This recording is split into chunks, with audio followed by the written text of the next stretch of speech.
All right, everybody, welcome back to Skyway Classics. We're now going for a ride, not only the best, but the first year of the Ford Mustang, the 64 and a half. Locally starting to name it as the 64, some say 65, but it's the 64 and a half. Reason to say that this is the 64 is we have plenty of documentation in the trunk in a suitcase that provides all the information saying that this was the, in fact, first model of the Mustang. A lot better looking than the ones today, especially that Mach-E. God, who knows wants to want to drive that.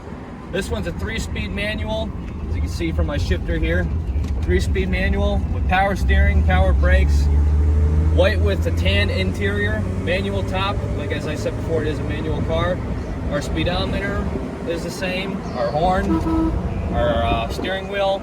Only modernized touch was the radio, which still offers you the old-fashioned cassette and pretty much the same amusement back in 64. In fact, as I'm showing you the brakes right now, actually work pretty good. Our gears shift just fine, and yeah, it's a pretty good little car. Has an inline 6, but you know what? You didn't need the speed back in 64. Anyway, we're gonna get her turned around, put her on the lift, let you guys take a look at the underneath. We'll see you there.